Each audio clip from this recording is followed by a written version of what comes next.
ദൈവനാമത്തിന് മഹത്വം ഉണ്ടായിരിക്കട്ടെ. എന്നെ കേൾക്കുന്ന നിങ്ങളെ ഓരോരുത്തരും ഞാൻ വീണ്ടും വരുന്നവനായ യേശുക്രിസ്തുവിൻ്റെ നാമത്തിലുള്ള എൻ്റെ സ്നേഹവന്ദനത്തെ ഞാൻ അറിയിക്കുകയാണ്. ഇന്നത്തെ എൻ്റെ വചന ശുശ്രൂഷയിലൂടെ ഞാൻ ചിന്തിക്കാനായിട്ട് ആഗ്രഹിക്കുന്നത്, ദൈവം ഈ ഭൂമിയിൽ തൻ്റെ സഭയെ സ്ഥാപിച്ചിരിക്കുന്നതിൻ്റെ ഉദ്ദേശം എന്താണെന്നുള്ളതിനെക്കുറിച്ച് ഒന്ന് ചിന്തിക്കാനാണ് ഞാൻ ആഗ്രഹിക്കുന്നത്.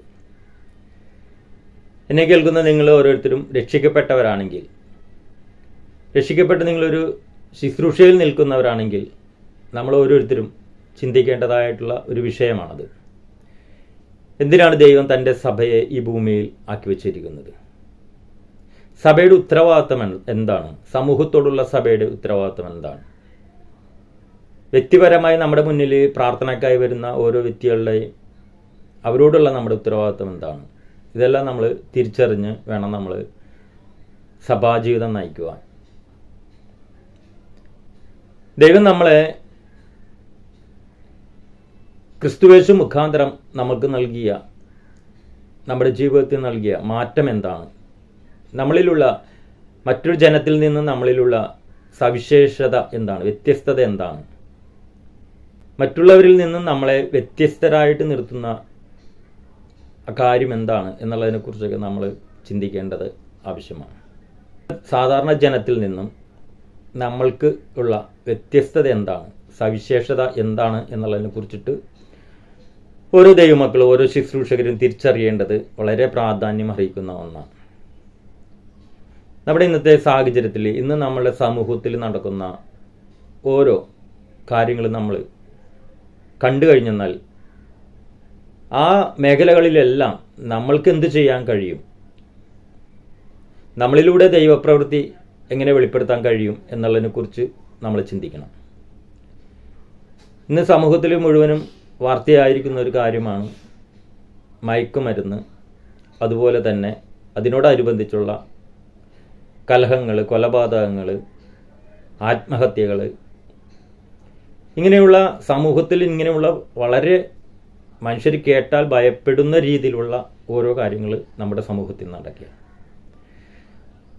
അപ്പോൾ ഇതൊക്കെ ഇങ്ങനെ സമൂഹത്തിൽ നടക്കുമ്പോൾ ദൈവസഭയ്ക്ക് ഇതിനോട് എന്തെങ്കിലും ഉത്തരവാദിത്വമുണ്ടോ? ദൈവസഭയ്ക്ക് എന്ത് ചെയ്യാൻ കഴിയും? ദൈവമക്കൾക്ക്, ദൈവദാസന്മാർക്ക്, നമ്മളെല്ലാവരും കൂടി ചേർന്നാണ് ദൈവസഭ. അപ്പം നമ്മൾക്ക് ഇതിനെതിരെ എന്ത് ചെയ്യാൻ കഴിയും എന്നുള്ളത് നമ്മൾ ചിന്തിക്കണം.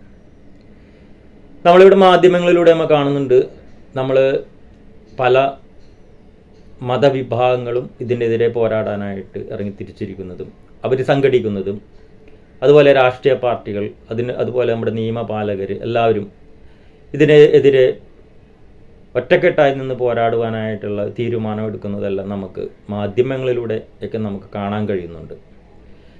എന്നാൽ ഇവിടെ ഇവർക്ക് എത്രമാത്രം ഇതിനെ നിയന്ത്രിക്കാൻ കഴിയും എന്ന് നമ്മളൊന്ന് ചിന്തിക്കേണ്ടത് ആവശ്യമാണ്. അപ്പോൾ തന്നെ ദൈവസഭയ്ക്ക് ഇതിനെ നിയന്ത്രിക്കാൻ കഴിയുമോ എന്നുള്ളതും ചിന്തിക്കേണ്ടത് ആവശ്യമാണ്. ദൈവസഭയ്ക്ക് ഇത് നിയന്ത്രിക്കാൻ കഴിയുമെങ്കിൽ അതെങ്ങനെ കഴിയും? ഇതാണ് ഞാൻ ഇന്നത്തെ വചന ശുശ്രൂഷയിലൂടെ നിങ്ങളുമായിട്ട് കൂടിയിരുന്ന് ചിന്തിക്കുവാനായിട്ട് ഞാൻ ആഗ്രഹിക്കുന്നത്. നമുക്കതിനായിട്ട് നമുക്കൊരു വചനഭാഗം എടുക്കാം. നമുക്ക് ലൂക്കോസിൻ്റെ സുവിശേഷം അതിൻ്റെ 4-ാം അധ്യായം അതിൻ്റെ 18-ാം വാക്യം. ഈ വാക്യം വളരെ പ്രാധാന്യം അർഹിക്കുന്ന ഒന്നാണ്. എല്ലാ വാക്യങ്ങളും അതിൻ്റെതായ പ്രാധാന്യമുണ്ട്. പക്ഷേ ഇവിടെ യേശു കർത്താവ് തൻ്റെ ശുശ്രൂഷ എന്താണെന്നുള്ളതിനെ കുറിച്ചിട്ട് വെളിപ്പെടുത്തുന്ന ഒരു വാക്യമാണ്. തൻ്റെ ശുശ്രൂഷ, താൻ അഭിഷേകം പ്രാപിച്ചു, താൻ അഭിഷേകം പ്രാപിച്ചതിന് ശേഷം താൻ എന്ത് ശുശ്രൂഷയാണ് ചെയ്യാൻ പോകുന്നത്, എന്താണ് തന്നിൽ പിതാവ് ഏൽപ്പിച്ചിരിക്കുന്ന ഉത്തരവാദിത്തം, ഏത് ശുശ്രൂഷ ചെയ്യുവാനാണ്, എന്തിനാണ് തന്നെ അഭിഷേകം ചെയ്തിരിക്കുന്നത് എന്നുള്ളതിനെ കുറിച്ചിട്ട് യേശു കർത്താവ് നമുക്ക് മനസ്സിലാക്കി തരുന്ന ഒരു വചനവാക്യമാണ് ലൂക്കോസിൻ്റെ സുവിശേഷം 4-ാം അധ്യായം അതിൻ്റെ 18 മുതലുള്ള വാക്യം. ഈ വാക്യം നമ്മൾ വായിക്കുമ്പോൾ, നിങ്ങൾ രക്ഷിക്കപ്പെട്ടവരാണെങ്കിൽ, നിങ്ങളൊരു ദൈവ പൈതലാണെങ്കിൽ, അല്ലെങ്കിൽ നിങ്ങളൊരു ശുശ്രൂഷകനാണെങ്കിൽ, നിങ്ങൾ തിരിച്ചറിയേണ്ടതായിട്ടുള്ള ഏറ്റവും വലിയ കാര്യമാണ് ഈ ഒരു ഉത്തരവാദിത്തം നമ്മൾ ചെയ്യണം. ഇതിനു വേണ്ടിയിട്ടാണ് നമ്മളെയും ദൈവം അഭിഷേകം ചെയ്തിരിക്കുന്നത്. ഈ ശുശ്രൂഷ നമ്മൾ ചെയ്യുന്നുവെങ്കിൽ ഇന്ന് സമൂഹത്തിൽ നടക്കുന്ന ഈ പ്രവൃത്തികളെ, ഈ ലോകത്തിൻ്റെ പ്രഭുവായ സാത്താൻ മനുഷ്യരാശിയെ ഉപയോഗിച്ച് അവൻ്റെ പ്രവൃത്തികൾ ചെയ്യുന്ന അവനിലിരുന്നു, മനുഷ്യരിലിരുന്നു, ഈ സാത്താൻ മനുഷ്യരിലിരുന്നു അവൻ്റെ പ്രവൃത്തികൾ ചെയ്യുന്ന ഈ പ്രവൃത്തികളെ അതിനെ നിർമൂലമാക്കുവാൻ, അതിനെ നിർത്തലാക്കുവാൻ ഉള്ള അഭിഷേകം നമ്മുടെ മേലുണ്ട്. അത് ഈ വചനം വായിക്കുമ്പോൾ നമുക്ക് മനസ്സിലാവും. നമുക്കതിനായിട്ട് വചനത്തിലേക്ക് നമുക്ക് കടക്കാം.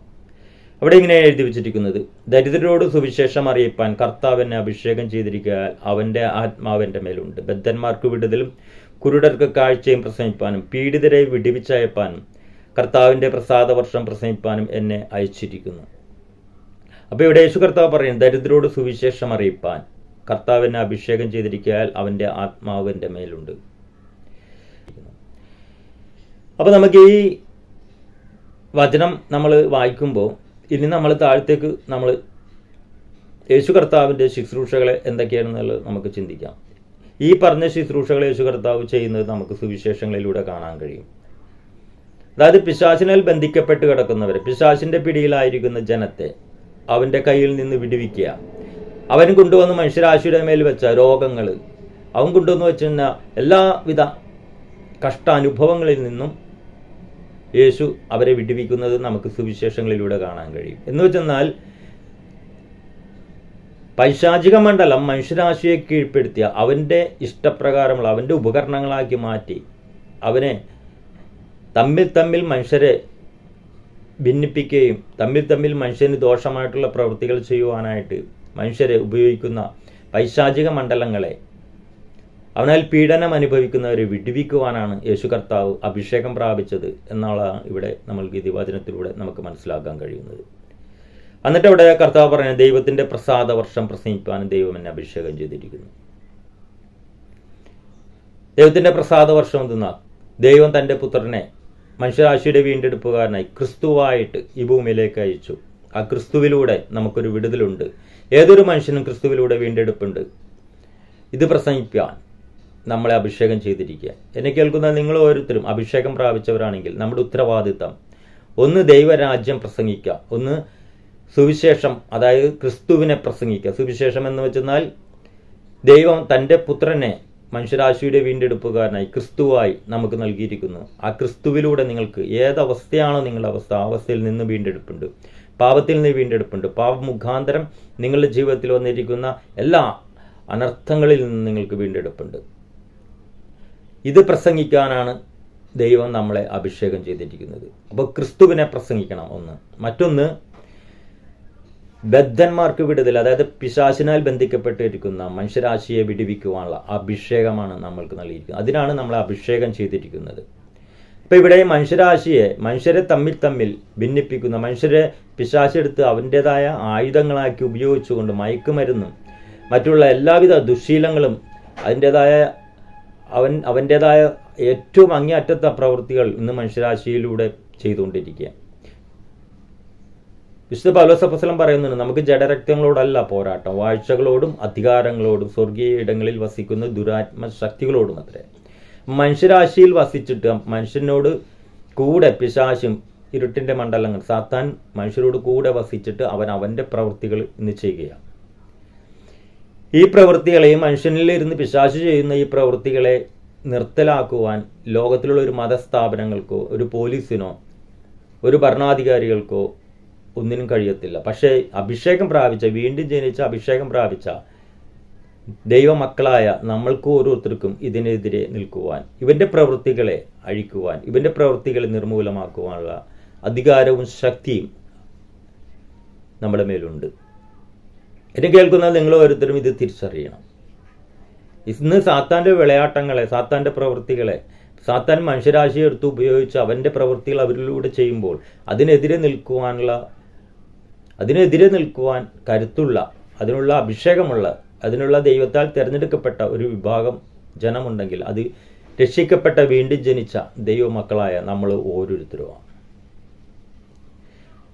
അപ്പോൾ ഈ വിഷയങ്ങളെ കാണുമ്പോൾ നമ്മൾ പ്രാർത്ഥിക്കുക മാത്രമല്ല, നമ്മൾ ഈ വിഷയങ്ങളെ സ്തോത്രത്തോട് ദൈവത്തോട് അറിയിക്കണം, വേണ്ടതാ. അപ്പോൾ തന്നെ നമ്മളിൽ വ്യാപരിക്കുന്ന ആത്മശക്തിയാൽ നമുക്ക് നൽകിയിരിക്കുന്ന എല്ലാ മുട്ടും മടങ്ങുന്ന നാമമായ യേശു ക്രിസ്തുവിൻ്റെ നാമത്തിൽ നമ്മളിതിനെ ശാസിക്കണം, ഇതിനെ അമർച്ച ചെയ്യണം. നമ്മുടെ ദേശത്ത് വ്യാപരിക്കുന്ന, അല്ലെങ്കിൽ നമ്മുടെ കുടുംബ ബന്ധങ്ങളിൽ നമ്മൾ കാണുന്ന ഈ വക പ്രവൃത്തികളെ വെളിപ്പെടുത്തുന്ന ഓരോരുത്തരെയും അവരിൽ വ്യാപരിക്കുന്ന അന്ധകാര ശക്തികളെ നമ്മൾ യേശു ക്രിസ്തുവിൻ്റെ അധികാര നാമത്തിൽ ശാസിക്കുവാനും അതിനെ പുറത്താക്കുവാനും അവരെ സ്വതന്ത്രരാക്കുവാൻ ക്രിസ്തുവിൽ അവരെ സ്വതന്ത്രരാക്കുവാനുള്ള ആത്മീയ അധികാരം നമ്മളുടെ മേൽ ദൈവം പകർന്നിട്ടുണ്ട്. അത് നമ്മൾ ഉപയോഗിക്കണം. അതിനാണ് നമ്മൾ അഭിഷേകം ചെയ്തിരിക്കുന്നത്. ഈ ഒരു തിരിച്ചറിവ് ബോധ്യം ദൈവജനത്തിനുണ്ടാകണം. ഈ ഒരു തിരിച്ചറിവും ബോധ്യമാണ് ദൈവദാസന്മാർ ശുശ്രൂഷകർ ജനത്തിന് കൊടുക്കേണ്ടത്. ഈ ഒരു ശുശ്രൂഷ ചെയ്യുവാനാണ് ദൈവം നമ്മളെ തിരഞ്ഞെടുത്തിരിക്കുന്നത്. ഇന്ന് പൈശാചിക മണ്ഡലങ്ങളുടെ മേൽ ഭരണം നടത്തുവാൻ സകലത്തിൻ്റെ മേലും വാഴുവാനായിട്ട് ആദാമിന് അധികാരം കൊടുത്തെങ്കിൽ ഇന്ന് നമ്മൾക്ക് നൽകിയിരിക്കുന്നത് ക്രിസ്തുവേശുവിൽ നമുക്ക് നൽകിയിരിക്കുന്നത് നമ്മൾ എഫേസ്യ ലേഖനം 1:3 നമ്മൾ വായിക്കുന്നുണ്ട്. സ്വർഗത്തിലെ സകല ആത്മീയ അനുഗ്രഹത്താലും ക്രിസ്തുവേശുവിൽ നമ്മെ അനുഗ്രഹിച്ചിരിക്കുന്ന നമ്മുടെ പിതാവായ ദൈവത്തിന് മഹത്വം അർപ്പിക്കാൻ. അപ്പം നമുക്ക് ലഭിച്ചിരിക്കുന്നത് ആത്മീയ അധികാരമാണ്. രക്ഷിക്കപ്പെട്ട ഓരോ വ്യക്തിയും ആത്മീയമായ അധികാരിയാണ്. എന്തിനാണ് ഈ ആത്മീയ അധികാരം നമുക്ക് നൽകിയിരിക്കുന്നത്? നമ്മുടെ ഓപ്പോസിറ്റ് ശക്തിയായ സാത്താന്യ ശക്തികൾ, അതും ഒരു സ്പിരിച്വൽ മണ്ഡലമാണ്, ഒരു ആത്മമണ്ഡലമാണ്. ആ ആത്മമണ്ഡലത്തെ ബ്രേക്ക് ചെയ്യുവാൻ, അവൻ്റെ പ്രവൃത്തികളെ അഴിപ്പാൻ, അവൻ്റെ പ്രവൃത്തികളെ ശാസിക്കുവാൻ, അവൻ്റെ പ്രവൃത്തികളെ നിർത്തലാക്കുവാനുള്ള അധികാരമാണ് രക്ഷിക്കപ്പെട്ട് വീണ്ടും ജനിച്ച അഭിഷേകം പ്രാപിച്ച ഓരോ വ്യക്തികളുടെ മേലും ദൈവം നൽകിയിരിക്കുന്നത്. പക്ഷേ ഇതിനെക്കുറിച്ച് നമുക്ക് തിരിച്ചറിവും ബോധ്യവും നമുക്കുണ്ടായിരിക്കണം. ഇതൊരു ഉത്തരവാദിത്ത ബോധം നമുക്കുണ്ടായിരിക്കണം ഇതിനെക്കുറിച്ച്. അതായത് നമ്മൾ കുറേ പ്രാർത്ഥിക്കുന്നവരും നമ്മൾ കുറേ കാര്യങ്ങൾ ചെയ്യുന്നവരും മാത്രമായിട്ട് കാര്യമില്ല. നമ്മൾ ഈ അധികാരം ഉപയോഗിക്കണം, ഈ ആയുധം ഉപയോഗിക്കണം. ഇത് നമ്മൾ ഉപയോഗിക്കേണ്ടത് ജഡരക്തങ്ങളോടല്ല, പൈശാചിക മണ്ഡലങ്ങൾക്കെതിരെയാണ്. നമ്മൾക്ക് നൽകിയിരിക്കുന്ന എല്ലാ മുട്ടും മടങ്ങുന്ന ആ യേശുവിൻ്റെ നാമം അതിനായിട്ട് നമ്മൾ ഉപയോഗിക്കണം. എന്നെ കേൾക്കുന്ന നിങ്ങൾ ഓരോരുത്തരും ഈ ഒരു തിരിച്ചറിവ് ബോധ്യം നമുക്കുണ്ടായിരിക്കണം. ഇന്ന് നമ്മളെ വായിച്ച വചനത്തിലൂടെ യേശു കർത്താവ് പറയുകയാണ്, ദരിദ്രരോട് സുവിശേഷം അറിയിപ്പാൻ കർത്താവിനെ അഭിഷേകം ചെയ്തിരിക്കാൻ അവൻ്റെ ആത്മാവിൻ്റെ മേലുണ്ട്. നിങ്ങളും അഭിഷേകം പ്രാപിച്ചവരാണെങ്കിൽ നിങ്ങളും നിങ്ങളോട് തന്നെ പറയണം, അതെ, ദരിദ്രരോട് സുവിശേഷം അറിയിപ്പാൻ ദൈവം എന്നെ അഭിഷേകം ചെയ്തിരിക്കുക. അപ്പം എന്താണ് സുവിശേഷം? സുവിശേഷം ക്രിസ്തുവിനെ, ലോകത്തിലേക്ക് ദൈവം നൽകിയ വീണ്ടെടുപ്പുകാരനെ ക്രിസ്തുവിനെ നമ്മൾ പ്രസംഗിക്കണം. മറ്റെന്താണ് യേശു കർത്താവ് അഭിഷേകം പ്രാപിച്ചിട്ട് ചെയ്ത മറ്റു ശുശ്രൂഷ എന്താണ്? നമുക്കൊന്നുകൂടി ചിന്തിക്കാം. ബദ്ധന്മാർക്ക് വിടുതലും കുരുടർക്ക് കാഴ്ചയും പ്രസംഗിപ്പാനും പീഡിതരെ വിടിവിച്ചയപ്പാനും കർത്താവിൻ്റെ പ്രസാദവർഷം പ്രസംഗിപ്പാനും എന്നെ അയച്ചിരിക്കുന്നു. അപ്പോൾ ഇവിടെ പിശാചിനാൽ ബന്ധിക്കപ്പെട്ട് കിടക്കുന്ന ബന്ധനങ്ങളെ അഴിക്കുക. നമുക്കറിയാം യേശു കർത്താവ് ചെയ്ത ശുശ്രൂഷകൾ എല്ലാം രോഗബന്ധനങ്ങളെ അഴിക്കുന്നതായിരുന്നു, പാപബന്ധനങ്ങളെ അഴിക്കുന്നതായിരുന്നു. പിശാച് കെട്ടി അവൻ്റെ കെട്ടുകളെ അഴിക്കുമ്പോൾ രോഗികൾ സൗഖ്യമാകുന്നു, ബന്ധനസ്ഥര വിടുതൽ പ്രാപിക്കുന്നു, മാനസാന്തരങ്ങളുണ്ടാകുന്നു. ഇതെല്ലാമാണ് യേശു കർത്താവിൻ്റെ ശുശ്രൂഷയെ നമുക്ക് കാണാൻ കഴിയും. അപ്പം ഇന്നും നമ്മളിലൂടെ കരങ്ങളിലൂടെ ഇത് നടക്കണം. ഇതിനാണ് നമ്മൾ അഭിഷേകം ചെയ്തിരിക്കുന്നത്. യേശു പറഞ്ഞു, ഞാൻ ചെയ്തതിനേക്കാൾ വലിയവ നിങ്ങൾ ചെയ്യും. പക്ഷെ ഇന്ന് ഈ ശുശ്രൂഷ നടക്കാത്തതിൻ്റെ കാരണം ഇന്നും ഈ പൈശാചിക മണ്ഡലങ്ങൾ ജനത്തെ ഉപയോഗിച്ച് മയക്കുമരുന്ന്, നമ്മുടെ കുഞ്ഞുങ്ങളെ വരെ ഉപയോഗിക്കണമെന്നവൻ അവരെ മയക്കുമരുന്നിന് അടിമകളാക്കി സമൂഹത്തിന് നന്മയായി നാളെ വരേണ്ടവരെ ഇന്ന് തന്നെ സമൂഹത്തിന് തിന്മയായിട്ട് പൈശാചിക മണ്ഡലം അവരെ ഉപയോഗിക്കുമ്പോൾ കണ്ണും കെട്ടി നോക്കി നിന്ന് മറ്റുള്ളവരെ പോലെ അയ്യോ എന്ന് പറഞ്ഞ് പ്രാർത്ഥിക്കാമെന്ന് പറഞ്ഞ് പ്രാർത്ഥനയിൽ അവസാനിപ്പിക്കേണ്ട ഒരു വിഷയമല്ല ഇത്. ഇതിനോട് പോരാടുവാൻ, ഇതിനെ അമർച്ച ചെയ്യുവാൻ, ഇതിനെ ഇല്ലായ്മ ചെയ്യുവാൻ കഴിയുന്ന ഒരൊറ്റ കൂട്ടരേ ഉള്ളൂ, അഭിഷേകം പ്രാപിച്ച നമ്മൾ ഓരോരുത്തരും. ഈ ഒരു വെളിപ്പാട് തിരിച്ചറിയോ ഇന്നത്തെ ശുശ്രൂഷയിലൂടെ നിങ്ങൾക്കുണ്ടാകട്ടെ ഞാൻ പ്രാർത്ഥിക്കുക. നമുക്ക് നിൽക്കാം. നമ്മുടെ ദേശത്ത് വ്യാപരിക്കുന്ന ഇരുട്ടിൻ്റെ മണ്ഡലങ്ങൾക്കെതിരെ നമുക്ക് ആത്മാവിൽ നിന്ന് യേശുവിൻ്റെ നാമത്തിൽ നമുക്ക് ശാസിക്കാം, അവനെ കീഴ്പ്പെടുത്താം. നമ്മുടെ ഈ കൊച്ചു കേരളത്തിൽ ഇന്ന്, അല്ലെ നമ്മുടെ ഇന്ത്യ മഹാരാജ്യത്തിൽ ഇന്ന് വാഴ്ചകൾ നടത്തുന്ന ദുഷ്ടശക്തികളുടെ പ്രവൃത്തികളെ നമുക്ക് ആത്മാവിൽ നമുക്കതിനെ വിവേചിക്കാനും അതിനെതിരെ നമുക്ക് നൽകിയ അഭിഷേകം ഉപയോഗിച്ച് ആത്മാവിൽ നിന്ന് പോരാടുവാനും അവൻ്റെ പ്രവൃത്തികളെ അമർച്ച ചെയ്യുവാനും നമ്മുടെ രാജ്യത്ത് സമാധാനവും സ്വസ്ഥതയും, നമ്മുടെ കുടുംബങ്ങളിൽ സമാധാനവും സ്വസ്ഥതയും ഉണ്ടാകുവാനും നമുക്ക് അതിനായിട്ട് നമ്മളെ ദൈവം കണ്ടിരിക്കുക. അത് നമ്മളിലൂടെയാണ് അത് വെളിപ്പെടേണ്ടത്. അതിനായിട്ട് ദൈവം നമ്മളെ കണ്ടിരിക്കുന്നത്, അതിനായിട്ട് നമ്മൾ അഭിഷേകം ചെയ്തിരിക്കുന്നത്. നമുക്കത് ഉപയോഗിക്കാം. ഇന്നത്തെ ഈ വചന കേൾവി നിങ്ങൾക്ക് അതിനായി കാരണമായി തീരട്ടെ. ആ ഒരു വെളിപ്പാട് നിങ്ങളുടെ ജീവിതത്തിൽ ഉണ്ടാകട്ടെ എന്ന് ഞാൻ പ്രാർത്ഥിക്കുന്നു. ദൈവം നിങ്ങളെല്ലാവരെയും സമൃദ്ധിയായിട്ട് അനുഗ്രഹിക്കട്ടെ. God bless you. Thank you.